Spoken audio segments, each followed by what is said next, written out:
Hello everyone, দেখো এখানে কি দেওয়া হয়েছে, choose the correct form of verbs, অর্থাৎ সেন্টেন্স দেওয়া রয়েছে। সেখানে যে সি, মনে করো ফার্স্ট সেন্টেন্সটা she go, goes, gone, went to school every day. তাহলে কোন ভার্বটা আমাকে এখন চুজ করতে হবে?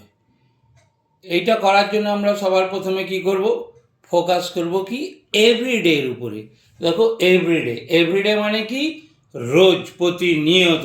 তাহলে এখন আমাকে কি করতে হবে, ওই চারটে অপশনের মধ্যে থেকে আমরা কি করব, প্রথমে যেগুলো হবে না, হওয়ার চান্স খুবই কম বা নেই, সেগুলোকে বাদ দিয়ে দেবো।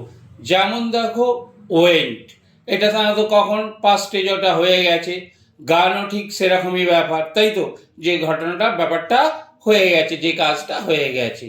আমার অ্যাকচুয়ালি পড়ে থাকলো যে দুটো অপশান আমাকে চুজ করতে হবে, সেটা হচ্ছে গো এবং গোজ, কারণ এটা রোজকার ব্যাপার, রোজ হয় যে সে রোজ স্কুলে যায়, গো এবং গোজের মধ্যে। তাহলে এখন আমি কোনটাকে নেব, গো না গোজ? তোমরা জানো সিম্পল প্রেজেন্টে কি হয়, যে যখন সাবজেক্ট সি, হি, ইট বা কোনো একটি সিঙ্গেল নেম হয়, নাউন, তখন আমরা কি করি, যখন সিঙ্গুলার, যেটাকে আমরা বলি থার্ড পারসন সিঙ্গুলার নাম্বার, তখন আমরা কি করি, ভার্বের সাথে এস বা ইয়েস অ্যাড করি। তাহলে কি হবে, এখানে গোটা হচ্ছে না, অ্যাড করা রয়েছে গোর সাথে কি এস বা ইয়েস। তাহলে আনসারটা হবে C goes to school every day. আনসারটা কি হলো, গোজ। এবার দেখো নাম্বার টু কি বলছে, হি গোজ গান ওয়েন টু স্কুল ইয়েস্টারডে। এই আবার দেখো কার উপরে আমরা ফোকাস করব, ইয়েস্টারডে মানে কি গতকাল।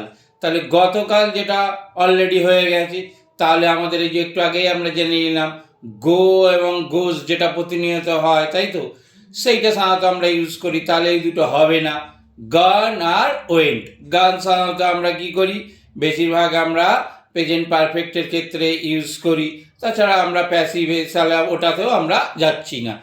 ওয়েন্ট মানে কি গিয়েছিল, he went to school yesterday. ওই আমরা যখন কোশ্চেন করি না, যে did you go to school, তুমি কি স্কুলে গিয়েছিলে, অ্যান্সার কি দেই, যদি যাই তখন আমরা বলি yes I went to school. তাহলে ইয়েস্টারডে থাকার জন্য, এটা গতকাল যেহেতু পাস্ট, তাই আমাদের আনসারটা কি হলো, went, he went to school yesterday. Number 3 দেখো, দে গোজ gone went to school everyday. আবার সে এভরিডে রয়েছে, কিন্তু তাহলে কি হবে, যে এভরিডে রয়েছে মানে তাহলে আমাদের চান্স কি থেকে যাচ্ছে, গো এবং গোজের মধ্যেই থাকছে। কিন্তু আমি একটু আগে কি বলে দিলাম, যে হি, সি, ইট বা যে কোনো একটি যখন আমরা সিঙ্গেল নেম বোঝাই, রাম সাম যদু মধু রহিম, তখন আমরা কি করি, ভার্বের সঙ্গে এস বা ইয়েস অ্যাড করি। তাহলে দে ওগুলোর মধ্যে পড়ছে না, আলাদা একটা প্রোনাউন। তাহলে কি হবে, they go to school everyday, they go to school everyday. হয়ে গেল নাম্বার 4। আমার দেখো 3 আর ডিসকাস করার সময় কিন্তু আনসারটা হয়ে গেছে 4-এ। রাম অ্যান্ড রহিম গোজ গান went to school every day. দেখো দুটো নাম এসে গেছে, রাম অ্যান্ড রহিম। একটু আগে আমি কি বলেছিলাম, যদি একটি নাম থাকে, যদি এখানে রাম থাকতো বা এখানে যদি রহিম থাকতো, না, এখানে কিন্তু দুটো নাম রয়েছে।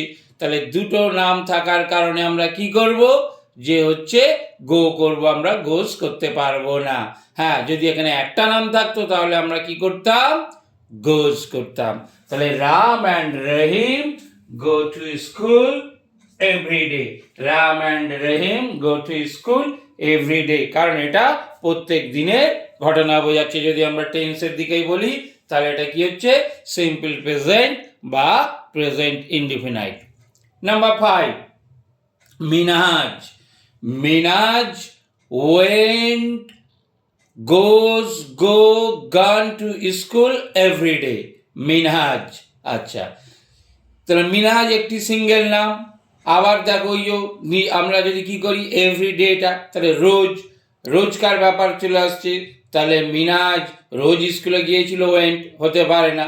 তাহলে অ্যাকচুয়ালি ওই যে আবার বললাম যে এভরিডে দেখেই আমরা এভরিডে, ইয়েস্টারডে এইখানে যে দেওয়া রয়েছে এটার উপরে দেখেই আমরা বুঝে যাব যে কোনটা হতে পারে। আমাকে এখানে কি আবার গো বা গোজের মধ্যেই ভাবতে হবে, কারণ এটা নিয়েই প্রবলেম, বাকি দুটো হওয়ার চান্স নেই। তাহলে গো মিনহাজ একটি সিঙ্গেল নাম, থার্ড পারসন সিঙ্গেল নাম্বার, তাহলে আমাকে কি করতে হবে, ভার্বের সাথে এস বা ইয়েস অ্যাড করতে হবে। তাহলে আনসারটা হবে Minhaj goes to school every day, goes to school every day। আর এটা কি, এটা যখন আমি কোশ্চেনটা দিয়েছিলাম সেটা লেখা ছিল the answers will be uploaded after 3 days, তাই এটার এখন আর কোনো দরকার নেই, তাই এটা আমি ইরেজ করে দেই। ওকে, তাহলে এইটা তোমরা বুঝতে পারলে যে কখন আমরা হচ্ছে ভার্বগুলো কিভাবে সিলেক্ট করব। এখানে আমরা সাধারণত কি করেছি, সিম্পল প্রেজেন্ট বা সিম্পল পাস্ট এই দুটো টেন্সেই কিন্তু এটা দিয়েছিলাম। Thank you.